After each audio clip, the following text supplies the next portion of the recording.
This episode is brought to you by Audi. The road is calling. Embrace the thrill of the drive with the all-new, fully electric Audi Q6 e-tron. Featuring effortless power, serious acceleration, and advanced Audi tech.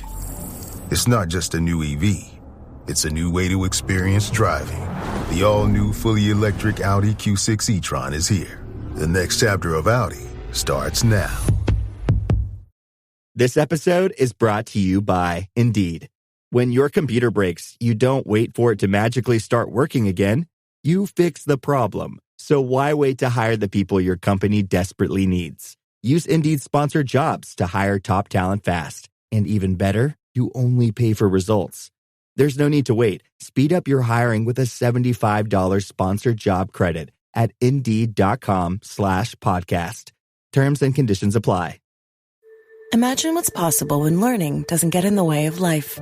At Capella University, our game-changing FlexPath learning format lets you set your own deadlines so you can learn at a time and pace that works for you. It's an education you can tailor to your schedule. That means you don't have to put your life on hold to pursue your professional goals.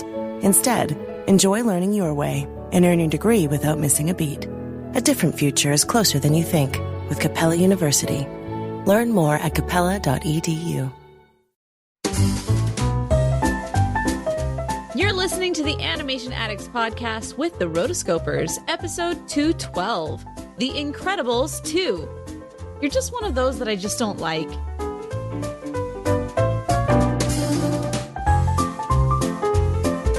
Welcome to the Animation Addicts Podcast with the Rotoscopers, the number one place to get your animation fix with animation addicts just like you. Each episode, we dive into the wonderful world of animation featuring Disney, DreamWorks, Pixar, and everything in between. From hilarious discussions and movie reviews to interviews with industry insiders, this show's mission is to brighten your day through our love of animation. So hop on your nerdy couch, grab some snacks, and get ready to hang out with your animation besties because it's time to dive into today's episode. Hey there, animation addicts. I'm your host, Morgan Stradling. And I am Chelsea Robson. All right, Chelsea, I have a question for you. If you were a superhero, what would your superhero costume look like? There's lots of options. You got capes, which we know from this movie are a no-go. There's bodysuits. No-go, there's the knee-high boots. There's the thigh-high boots. Would you wear a mask? No mask? Like, tell me your thought process to getting to Chelsea woman. It depends on how much I've been working out, but you're a superhero, so you are in the fittest of fit shape. That's true. Catwoman. I'm definitely down for a Catwoman vibe. Ooh, okay. So full bodysuit, skin tight. Mm-hmm. Nice. Color? Do you have a color that you go for? I'd probably stick with the black just because most of the time you'd be out at night. So, it does help. Okay. Boots? Or under the cover. High heels? Okay, so there's no, I wouldn't do the high heels. I would not do that because I just don't do. You can't do all the things that you need to do in high heels, or at least I can't. I'm not, as talented as some. All of the superhero comic books beg to differ.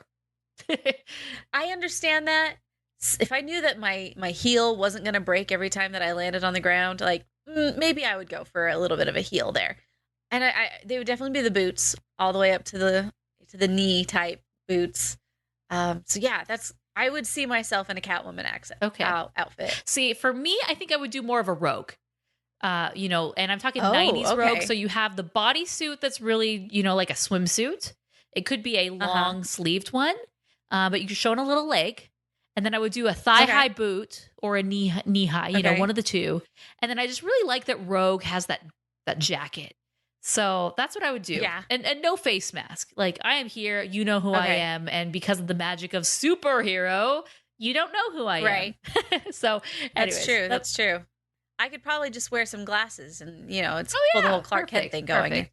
Cat eye glasses. Nobody knows. Come on. Yes. There you go. All right. So we are excited to do this episode. This one has been a long time coming. The movie itself was a long time coming. I felt like this is a movie that everyone wanted. Brad Bird was constantly being asked, are you going to do an Incredibles 2? Are you going to do an Incredibles 2? It kind of seemed like we were never going to get it. But then once it was announced, it seemed inevitable, right? Because This is such a beloved Pixar property, one of the best Pixar films, in my opinion. I know Chelsea has a different opinion. So that is what we are going to talk about. We are going to talk about The Incredibles 2. I can say to my new Samsung Galaxy S25 Ultra, hey, find a keto-friendly restaurant nearby and text it to Beth and Steve. And it does, without me lifting a finger. So I can get in more squats anywhere I can. 1, 2, 3. Will that be cash or credit? Credit. 4. Galaxy S25 Ultra, the AI companion that does the heavy lifting so you can do you. Get yours at Samsung.com. Compatible with select apps. Requires Google Gemini account. Results may vary based on input. Check responses for accuracy. This episode is brought to you by Walmart. New beauty is in bloom at Walmart, and it's all about springtime radiance. From Drybar, Tula Skincare, and hundreds more available online, Walmart has the premium brands you want and this season's on-trend products for flawless, glossy hair and hydrated skin.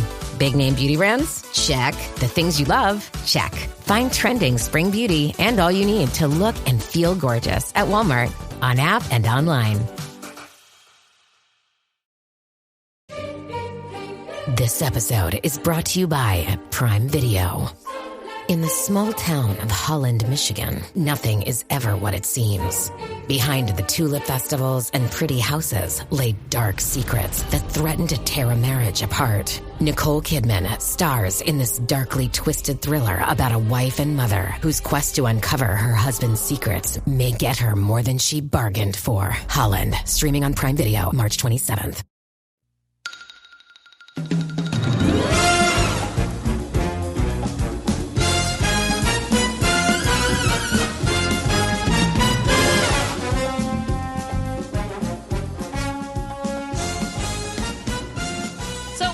About this film. Before we do, let's set the stage. The studio, Pixar Animation Studios. Directors, Brad Bird, who also wrote the screenplay. Release date was June 15th, 2018. The budget was $200 million, and in the box office, it did $1.24 billion. That is a number I have not seen in a long time, coming out of 2020. And I don't know if we'll ever see it again. I really hope so. I believe in you, theaters. We can do this. It's kind of like in Peter Pan where they say, I believe in fairies. I believe in fairies. It's the same thing. I believe in theaters. I believe in theaters. They will make a comeback. Trust me. Are you invested in AMC in some way? No, I did not hop on that train during the game. What was it? GameStop. I was going to say Game Freak. GameStop. I'm like, no, that's the creators of Pokemon. No, I did not. I did not get involved in the GameStop stock trading, though. Yes, that's for another day. Okay, so let's talk about some records that this film made before we deep dive and we analyze it. The film made $182.7 million in the opening weekend. So that was the largest opening for an animated film, which is incredible.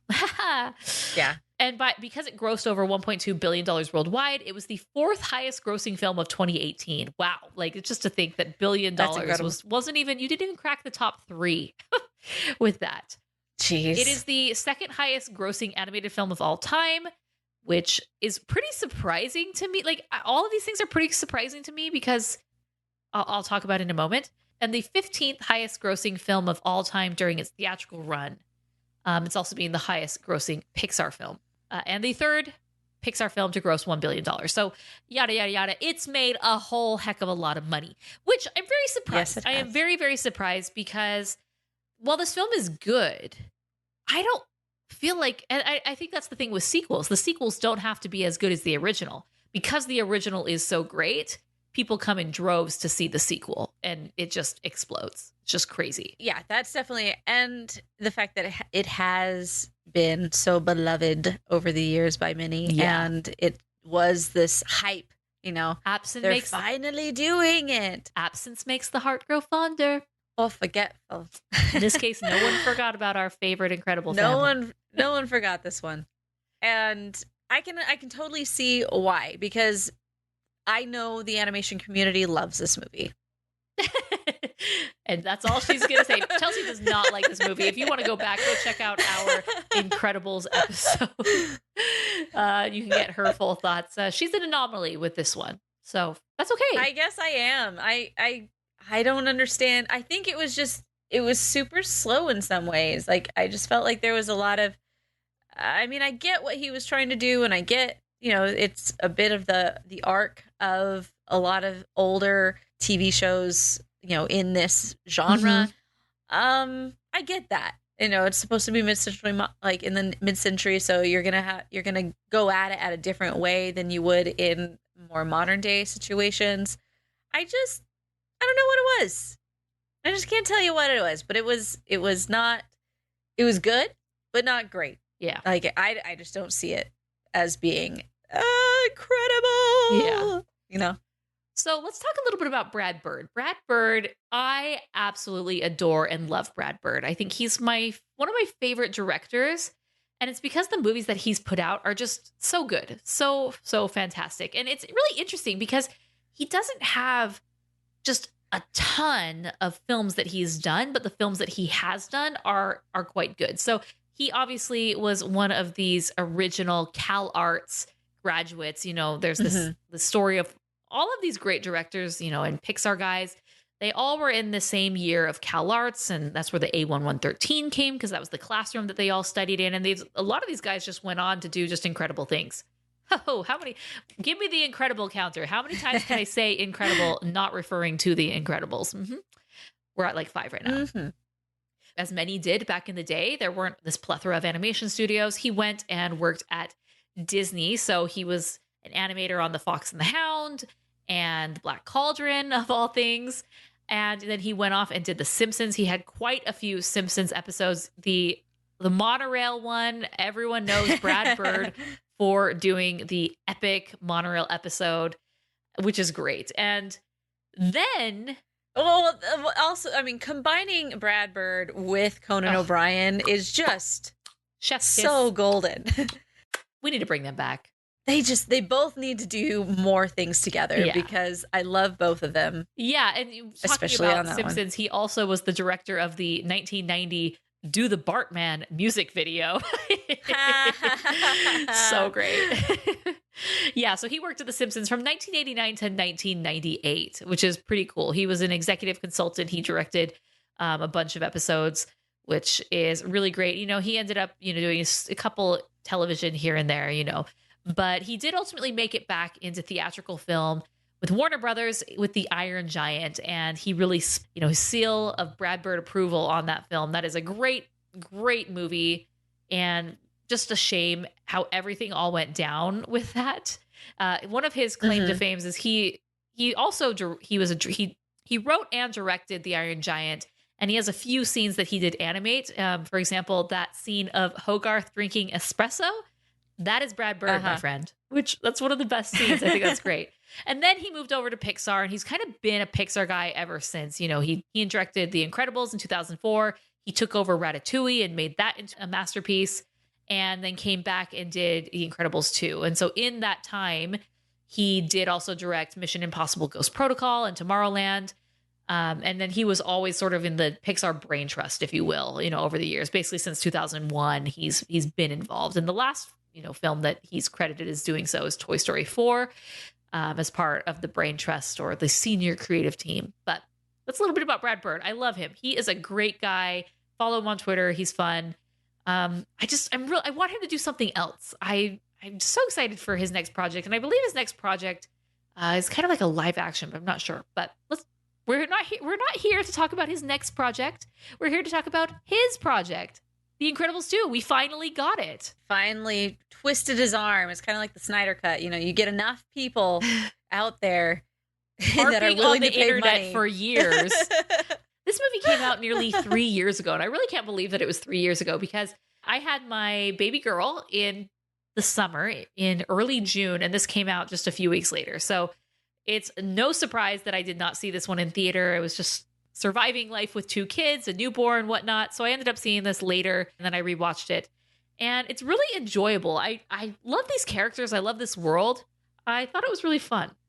What about you? I do have a funny story about how I saw this in the theaters. So I was supposed to go to the press screening of this one week, but then I ended up getting an impromptu invite to a test screening for Spider-Man and the Spider-Verse. Ooh. And so it would be coming out like 6 months later. But I was like, I have to stay and watch this. So I contacted the rep that I normally go to as far as like, hey, I'm not able to make it to this one. Am I able to, switch it to your next screening?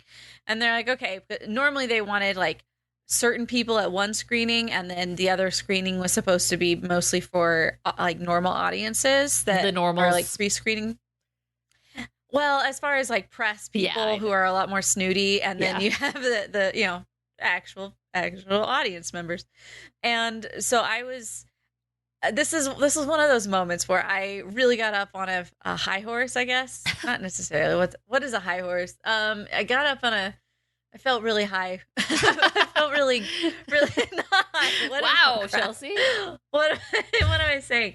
I felt very entitled, special.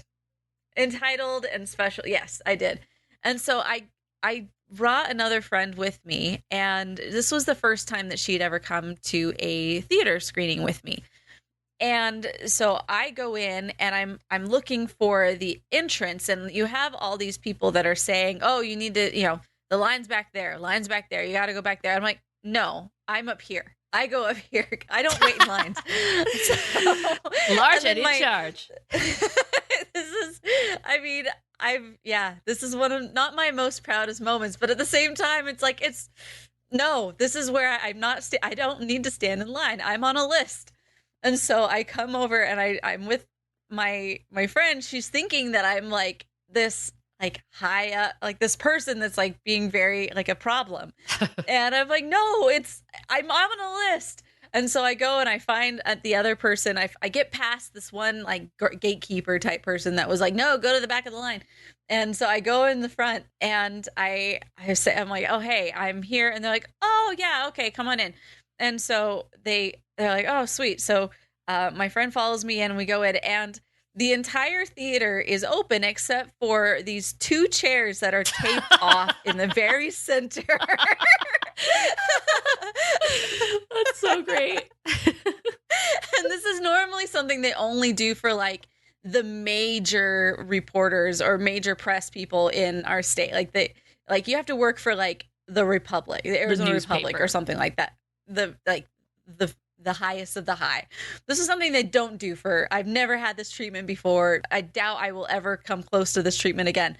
But it was one of those like great moments of like my friend being like, oh, wow, you are high rolling. I was like I got tape. Cool. Nice. Like, not only did I have to wait in line, but I got tape. Mm-hmm. So that was, that was just the funny story of seeing this movie. So yay. I was happy. I was happy no matter what the movie was going to be like. This was a great day for me. Nice. So. That's hilarious. Oh, man.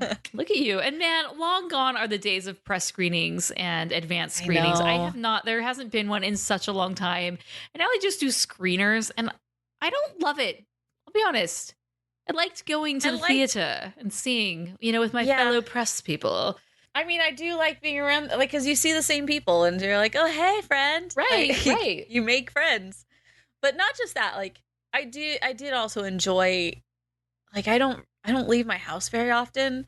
And so to have like a reason to call somebody and say, hey, do you want to like be my friend for a couple hours? It's a free date. It's great. Like, right. Yeah. I mean, it's sometimes, sometimes I did invite guys. But generally that's one of those things where I'm like, I'm going to this either way. And you get to see how special I am. Yeah. This is my way to impress you. But anyway, I mean, it's just a fun time to like get out. Mm-hmm. And even just going normally to movies, it's just nice to get out. So anyway, Incredibles 2, it starts off in the smack dab moment that it ended. Yes, we have a little brief, throwback where they have the interview and basically where the guy's mind is wiped. And then from that moment on, we are smack dab with the Underminer. And man, some of those puns, I was just like, oh, so great. Oh, who's ready to be undermined? Like, oh gosh. Oh. Yeah. Some puns are just really pathetic. That's a dad joke for sure. I don't know if Brad Bird was involved in that joke. He seems like a kind of a dad joke sort of guy, but yeah. I mean, it's possible. It's very possible. But I kind of like how this is a continuation of the original film. You could essentially watch these back to back, and you wouldn't miss a beat, literally, because it picks right up. And it was cool because you don't ever usually see that. Usually for sequels, it's like, we just watched The Swan Princess 2. It's a year later, their first year anniversary, or 6 months later. It's always some period in the future state. But so for this, like these characters, we don't have to go back and we don't have to show how much they've changed and evolved and, grown over the period that the movies didn't exist, right? It's just, nope, they're the exact same characters. You know who they are. Let's go. I think it also makes more sense if you were to watch these back to back, because I mean, a lot of the criticisms you see from this movie is that it's basically the same plot structure as the first one. It makes more sense that people haven't changed when you realize, oh no, yesterday they were fighting for their lives on this random island and they just got home. I mean, it might not have been yesterday because it was like there was a bit of time between the island and his track meet. So, but it's still like last month. Yeah, but one thing that is different, so like everything's the same, the characters are the same. Man, the animation, totally different. It's crazy how just things improve so much over 14 years. This was the first film of Pixar to really have humans. And I read a really great quote that talks about the production of The Incredibles 2. And it said, with this one, there were no notions of, well, we don't know how to do long hair. We don't know how to do humans. We don't know how to do muscles. It's now just about doing it quickly. And it's so true because the first film, I will always go back and remember that scene with the plane crash where they're in the water and the wet hair is just, it looks terrible. It does not look good. But hair has improved so much during this film. Like her hair's whipping in the wind when she's riding a motorcycle. Violet is blow drying her hair and it's going everywhere. It's just really cool to see. And these characters are the same, but like totally different. Like I feel like Dash particularly seems like the character and the design that has evolved the most to me. Something about it just feels different and off. And I think it's just because the character models and technology has just improved so much. It's kind of like Toy Story 1 versus Toy Story 4. You can see the difference. They're the same characters, but oh boy, there's a difference. Yeah, for sure. I mean, just like little things. Like there's this moment where he's making Bob is making breakfast, and you just see like a close up of the waffle, and like little things like that. Are like, that looks like a real waffle. Yeah. The photorealism, they do a really, really great job. One thing that I actually really love just about this film and this universe is the mid-century modern design of everything. That apartment that they go to is just so cool. It just reminds me of some of those big mansions in Hollywood that are just like, they were built in the 60s. They're mid-century modern. They have these big windows that just overlook the city. It's not really an apartment, but that house that they go to, right? It just boggles my mind that Disneyland and Walt Disney World don't have an Incredibles themed ride or area. Like they desperately need an Incredibles ride. I mean, I know there's the Incredicoaster that they do, but like I'm just talking straight up mid-century modern. Like your queue that you're walking through is mid-century modern. They need that. I need that vibe in my park life. I just need a park life. That too. At this point. Okay. I do like that. I think it's cool. And I mean, I have to say the very first thing that this starts out and the music for this, I mean, he just does such a fantastic job. Michael Giacchino, I feel like the score is excellent. It's iconic, memorable, and it is an essential part of the world building. Mm-hmm. And from that first moment, it turns on like those first sounds. It's like, oh, we're here. Yeah. Yeah. Just like you said, an incredible world that's captured in just like this brass band orchestrations and really great themes. Like, it's just so good. And he's one of my favorite composers. He's done so many things for Pixar and so many things. Like he moved from being like the Pixar guy and kind of Brad Bird's guy. I mean, he basically does the majority of Brad Bird's films, but he does so much now. And So there's that part where they meet with Frozone and they're like kind of throwback singing their different songs like Mr. Incredible, Incredible, Incredible. They're like kind of singing and riffing and like Frozone. And, you know, you think they're just kind of like, oh yeah, these are their theme songs back in the day. But they actually wrote and recorded theme songs for Mr. Incredible, Frozone, and Elastigirl. And I'll include links to those in the show notes. They were recorded by the Disney a cappella group called Diacapella. So you can check those out. Those are pretty fun. But one thing that I was thinking, like as they were singing these theme songs, I'm like, if they had theme songs, they most likely probably had merch. Like, where did the money go? These people were probably loaded. Yeah. Well, were they loaded, or was somebody else just making a huge buck off of their image? I would hope not. I would like to be in control of that. They needed a better licensing deal. Yeah, they probably weren't very good at they were sent underground, so they were illegal. But not during their heyday, not during the prime. That's when the majority of this stuff would have been purchased. Yeah.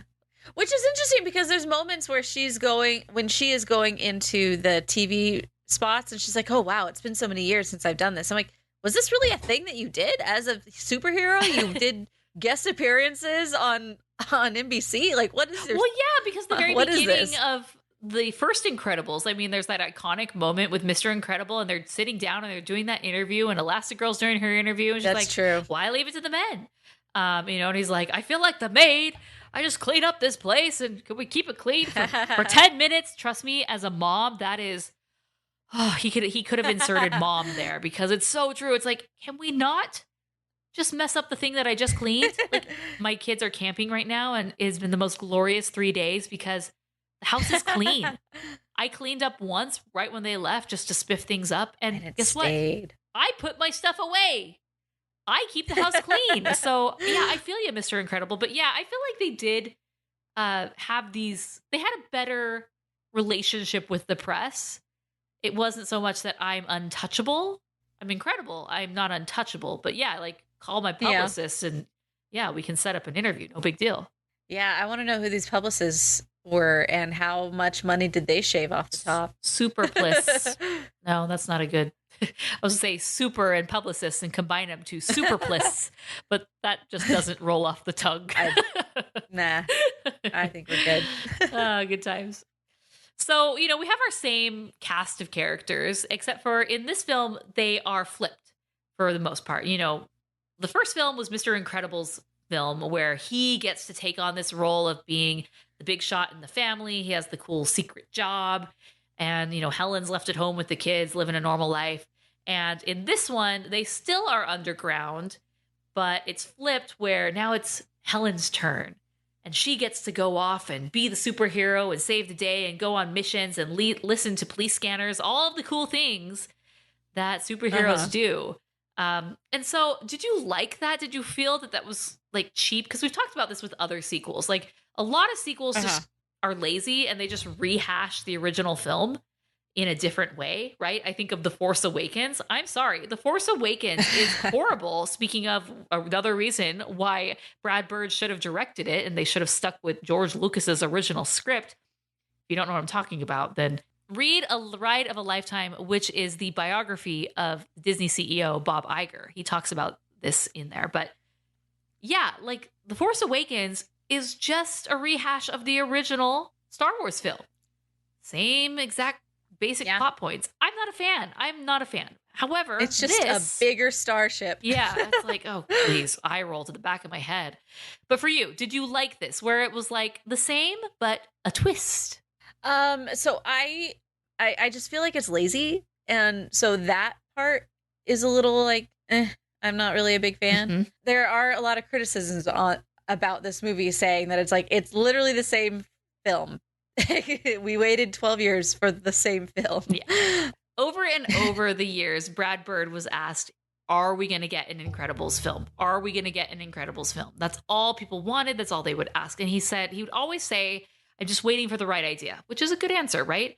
Also waiting for the right timing and maybe the right money, the right gig, other things. But he wasn't just going to make a film and make a sequel for the sake of making one, which I appreciate. And he kind of had a few ideas in his head, but it just hadn't solidified into a movie. And so finally the time was right. The money was right. I don't know. They had a slot opening in Pixar's schedule and they're like, we don't have anything in the hopper. The Incredibles 2, you're up. So Make it happen. I don't know. I think he did wait, and I did think this was the story that he wanted to tell, but it just didn't engage me as much as the first one did. And I think because it didn't feel as fresh and as original as the first one. It was still a great film.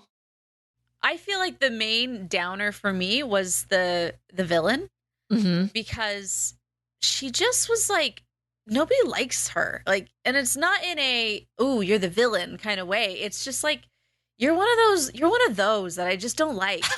Like, Chelsea. You're one of those that I just don't like.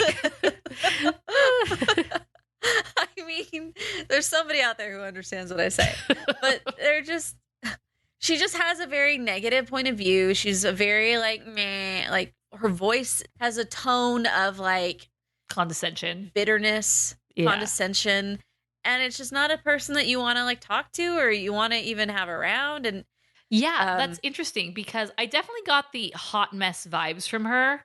Just like, oh gosh, the brother has it all together and the sister, she's a bit of a wreck. Okay.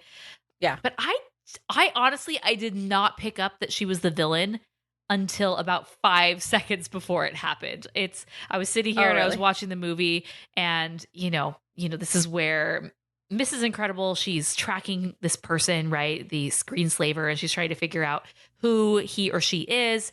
And then I'm like, oh, wait, it's her, because they were talking together. And then 5 seconds later, she reveals herself as the villain. And then about a minute after that begins monologuing. I'm like, oh, yep, she's doing all the villainy things. But yeah, I didn't see it coming, to be honest. Okay.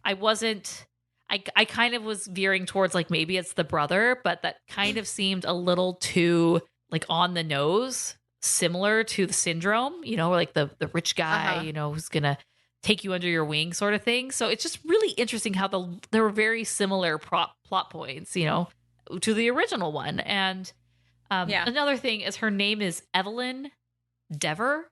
Yeah, right. So if evil Endeavor. I'm like, I never would have caught that, to be honest, but I guess that's a fun, right? Yeah, fun little play on words to give a nod to your audience. And the control goggles that they used, I'm like, is no one going to notice that all the people who are acting crazy have these goggles on? They're like pretty in your face, right. Bug-eyed goggles, right? They're not just like your little cute superhero mask. It's this like massive thing on your face, and all three Frozone, Mr. Incredible, and Mrs. Incredible are wearing them. And now they're acting way out of character. No, everything's good. Nothing to see here. None of these goggles have anything to do with their costumes, and so they're not accessorizing here. Yes. No. Edna Mode would not approve. And everyone knows that she is the official wardrobe maker, costume maker of the Incredibles family. So, of course, that did not come from her. I mean, that should have been your big takeaway. It's tacky, darling. Tacky. I love her. I don't think there's any character that's, especially like the combination of her and Jack. I think that they are the best duo in this whole film. Oh, yeah. The moment where, poor Bob, he is just so exhausted, this baby. So he brings him over to Edna's house, basically because he's realizes that he has powers and, Ed would be interested, and gives him a little break. And she's like, no, darling, I'm not a babysitter. And I don't blame her. I mean, that's not her job. Right. And as soon as she discovers his powers, she's like, yes, get out of here. Get out of here. The baby will be fine. And it's just great. Like, I just love, I love her so much. And I need more Edna. Auntie Edna. Yeah. Auntie Edna. So Jack. Yes. The moment that he gets his powers and Bob is just like, you have powers and you can go through walls and you can, oh crap. Yeah. Like when that moment right there, every time I saw this movie, everyone was like, oh, that sucks. Yeah. Oh, I love Jack. He is so stinking cute. I really love that scene of him discovering his powers through the raccoon encounter. Just like the raccoon, and he sees the TV, and he has the little mask, and it's a bad guy. And he sees the raccoon, and he's a bad guy. So he's all large and in charge. He's just crawling to the little raccoon, and yeah, he's clearly the most powerful super, right? He has 17 powers. Yeah, no, there's no other super. Like Void, yeah, she's cool, but she's only got the one thing. You mean Anxiety Girl? Like, yeah. Like all of these people. Oh, the brick guy. He's like, where are you from? Minnesota. I liked him. Yeah, there's all of them only had like one thing, and Jack has 17. Like what? So, and he's also not very great at controlling the powers because he's literally an infant. So the problem that I had is, they're later at a point in the film, they're going to the movie theater, and then Violet's going on her date, and they just have Jack like hanging out in the car. And I'm like, why would you bring this child in public? He has no control over his powers. He could go up in flames any moment.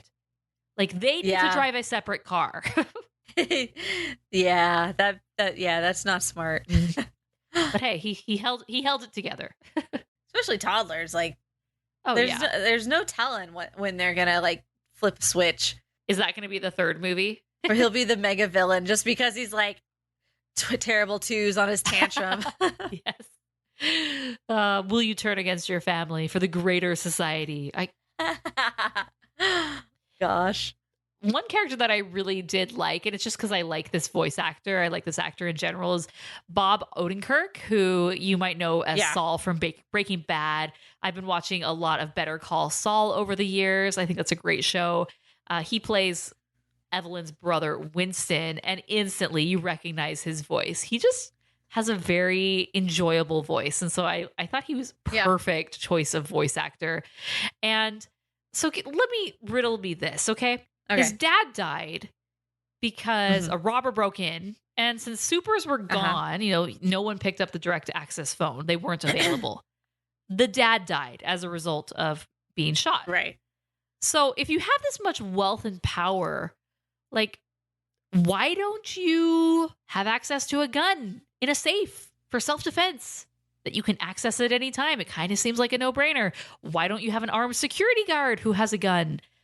Any of the above would have been good for a guy like this. I mean, a lot of people that I know have a gun in a safe by their bed or very handy in case something were to happen. I know I do, but... We're also in Arizona, though, and Arizona is a right to carry state. So, yes. I mean, I don't have any problems with armaments. I believe that everyone should have the ability to protect oneself. And so, yeah, I agree. I mean, we would not have a movie if he had a gun and he was able to shoot the bad guy. Let's put it that way. It leads to the bitter resentment of Evelyn because she blames the supers for the dad's death because the supers weren't there for him. Like, yeah, I mean, I think it was because she was mad that he depended on the supers and didn't take care of himself. Oh, okay. Which I can agree with that. Like, right. You shouldn't like depend on other people to take care of your family. Right, but if that was his choice, that was his choice, right? I don't know. You kind of can't get mad at someone for them dying because of something that they believed in so strongly. I guess you can. Once again, a reason I don't like Evelyn. She's someone I wouldn't like. But I think that I do agree that Winston he's a good he's the entertainer type. Yes, he's the salesman for sure. Yeah, he's hosting like influencer parties on this yacht, right? Yeah, press and releases. She's, doing her thing.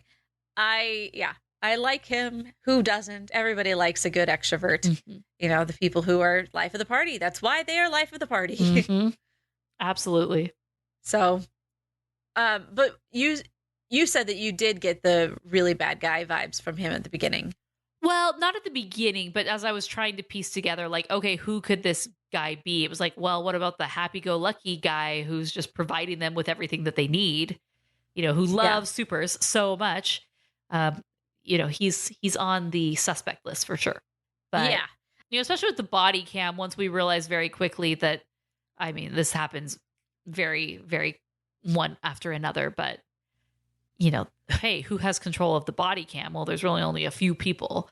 And so that really narrows it down pretty quickly. But we're able to figure out. Well, and I also, when they gave her the other suit, you know, that wasn't by our favorite Edna, I honestly thought that the suit was going to be bugged. What if Edna was the bad guy? That would be cool. That would be totally unsuspecting. Oh, that would be. Like, she gives them some new suits. Those are bugged. And she is... They got capes. The screenslaver. Yeah. No one would see that coming. That's true. Because everyone That's very, very absolutely true. Loves and adores her. And she could still totally have the amazing moment with Jack and the babysitting and being so funny. Again, all your guards are down at this moment.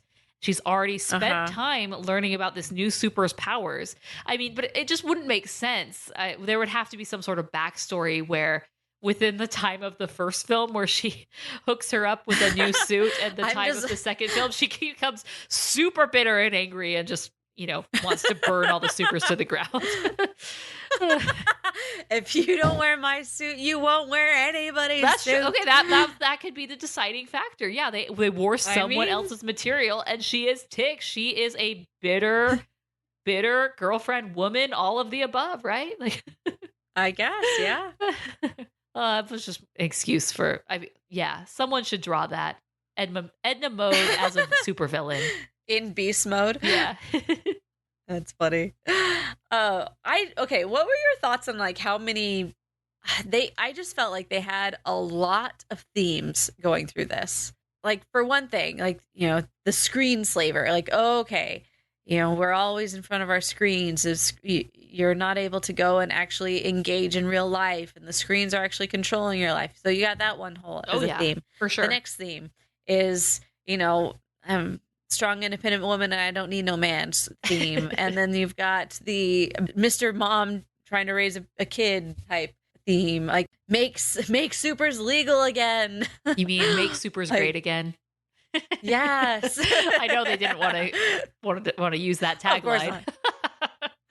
Of course not. But it was like, wow, like what else would you say in that moment?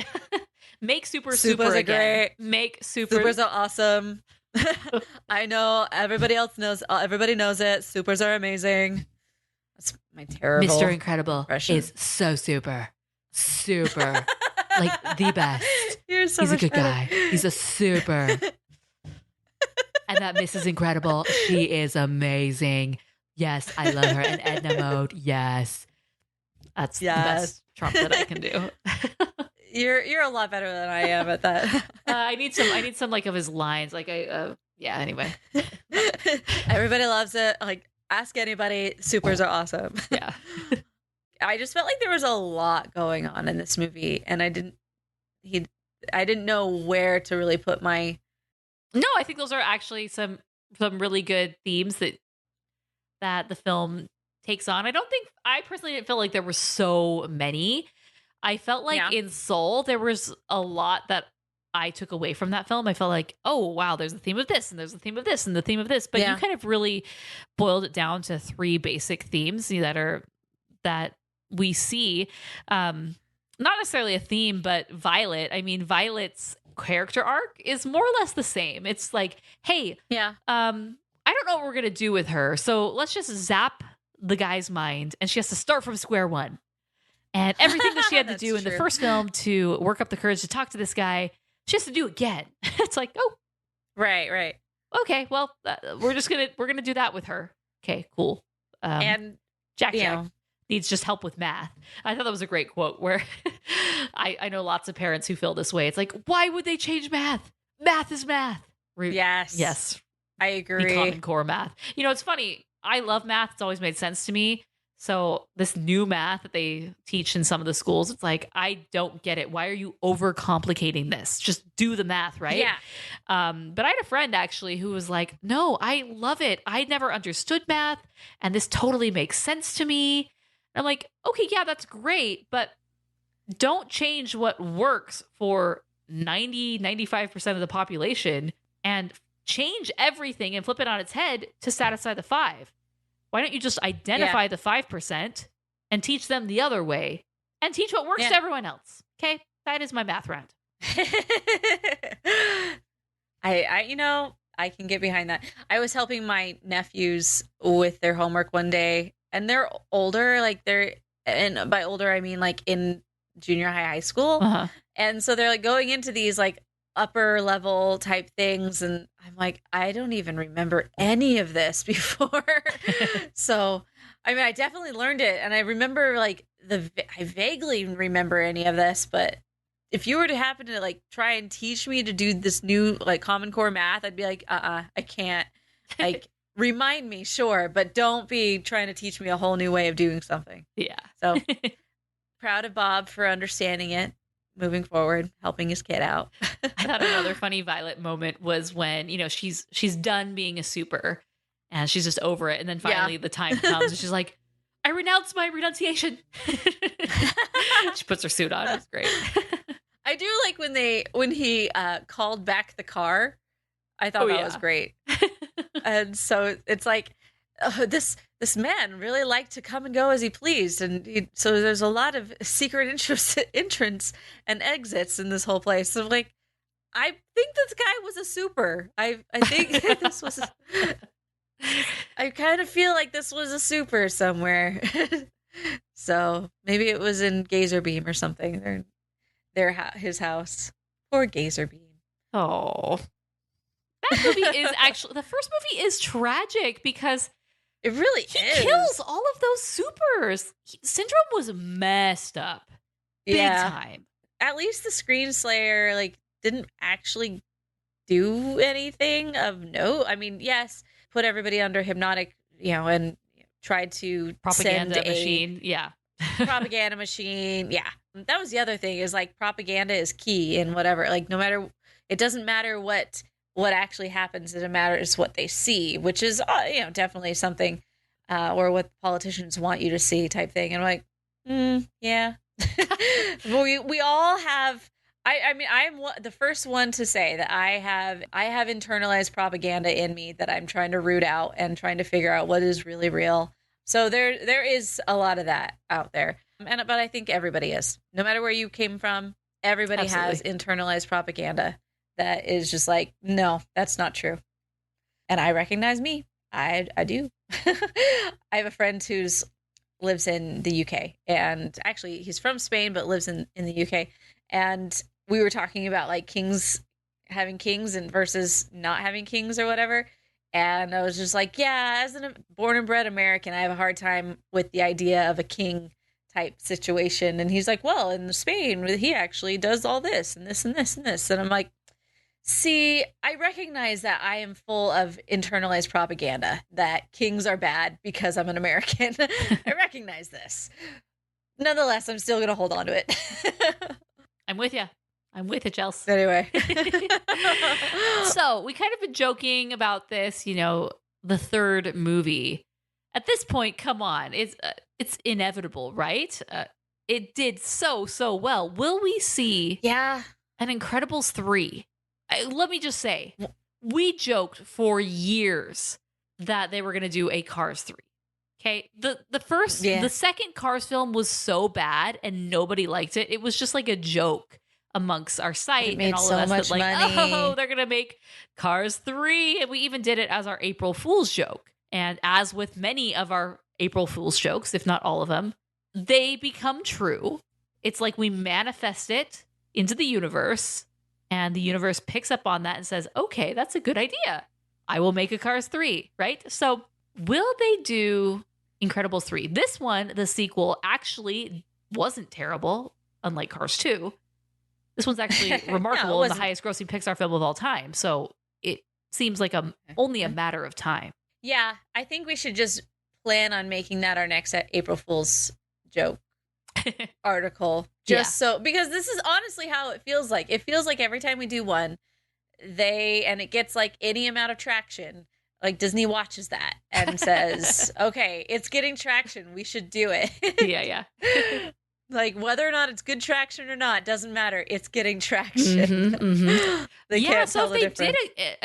If they did an Incredibles 3, I kind of like your idea of Jack being like an accidental villain, you know, the type where he's like a Hulk character where he just is not in control of his body and, you know, can't control himself. Or I also like my idea of Edna being the villain in the third film. Just like Why no not one would both? expect it, flip it on its head. Let's do totally different plot points from, you know, these first two films. I like it. Let's do it. Brad, if you're listening, I think we should do both. this is what we want. Ooh, both. Nice. Edna becomes such good super friends with Jack. She's like the go-to babysitter now that she indoctrinates him and turns him to a Gets him young. baddie. And then they work together. And so she sets him on the Incredible Family to subvert them and to destroy There them you from go. within. Haha. Oh gosh. But she is the puppet master behind. Maybe she has figured out how to control Jack. Ooh, here, I like Ooh. Pixar Brain Trust. I heard there's some openings on your board. Yeah, sign me up. I agree. All right, Chelsea, so what would you rate this film? I'm going to say 3.5 stars. I feel like it was pretty similar to my reaction to the first one. I liked it. I mean, just because it's anything over 3 stars is like, that's more than 2.5, which is right down the middle. So that means I liked it. Yeah. So out of 5 stars, I would say 3.5 stars. I think that it had there's lots of great things in it. Characters are fun. The gags are good. I just feel like I didn't like the villain, and I just felt like it was kind of like the themes were a little tired and played out by now. Yeah, you know, one thing with The Incredibles is the movies are very long. I think they're a lot longer than the other Pixar films. And the first one, I love it so much, but it's just a tad bit too long at certain times. And this one, likewise, I felt it this time around. It was like, oh, this is a long one. Get in, buckle up, because you're going to be here for a while. And it wasn't in a good way. It wasn't the mystique and the adventure and the excitement of the first one. It just kind of felt a bit worn out and tried and true. It like I was saying, like it worked and it was good. And there were, you know, they flipped it on its head with it being the focus on Mrs. Incredible as the super of the family, I guess. The gender swap. Yeah. But there wasn't too many things that were really novel and exciting. The villain just wasn't that great. Like, I actually think that the Screen Slayer had a really bizarre design and was very creepy. I did not like it at all because it was just so off-putting.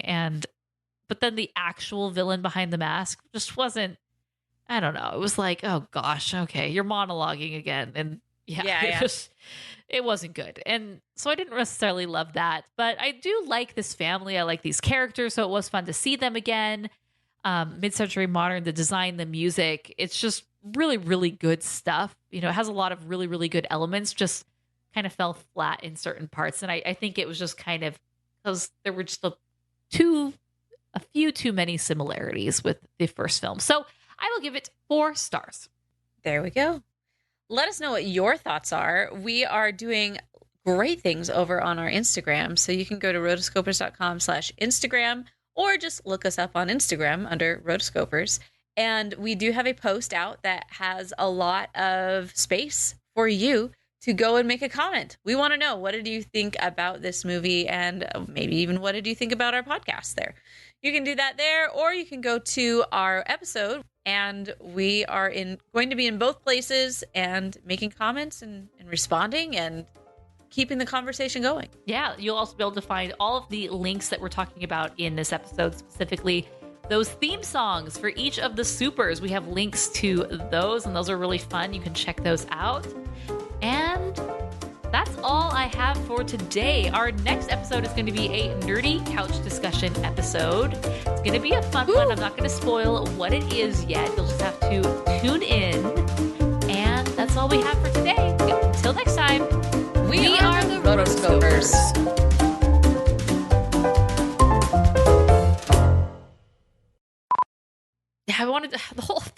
I told that big blurb about Brad Bird, and I didn't even tell what I wanted to say. clue this in the bloopers, I guess, but he was on the short list to direct The Force Awakens. I want that film. Give me that Star Wars film. I really, really would have enjoyed a Brad Bird Star Wars film. Just saying. But would it have changed the script though? Like, or would he have just been working with like a bad script to begin with? I mean, he writes his own scripts. I think he That's would have true. written it.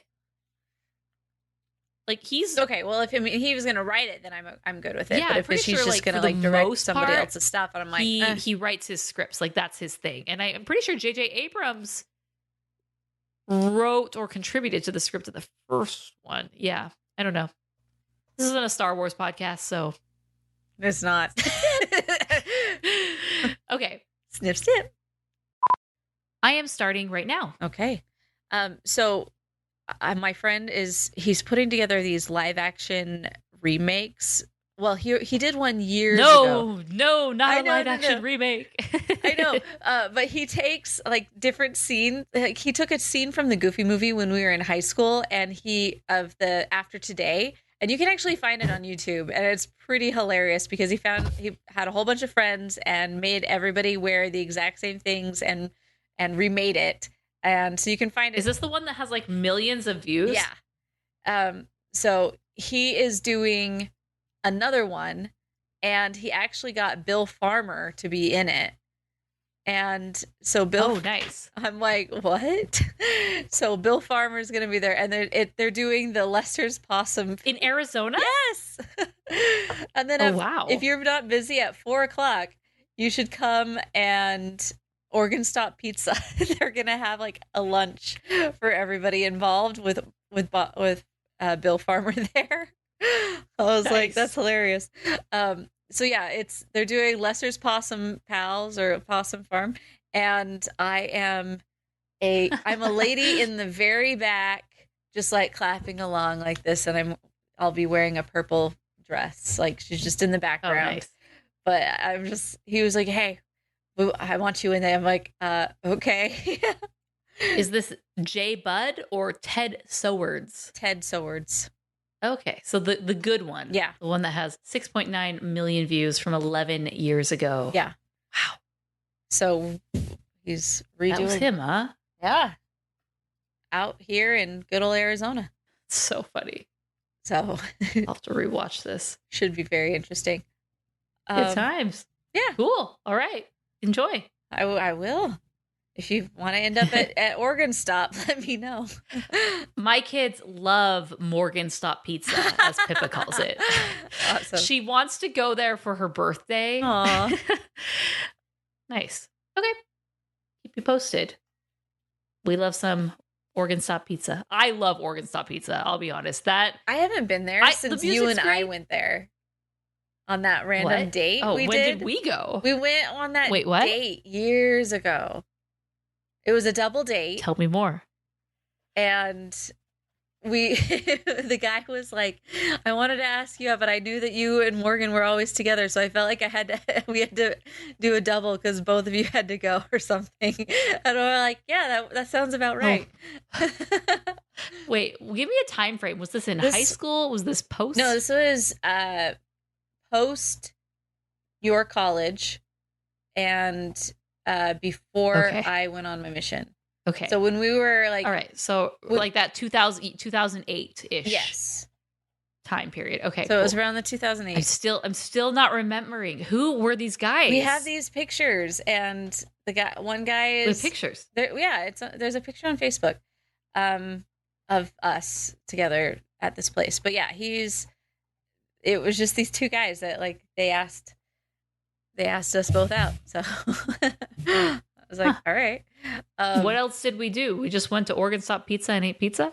I don't know. I think we did something else. I have like zero recollection of this.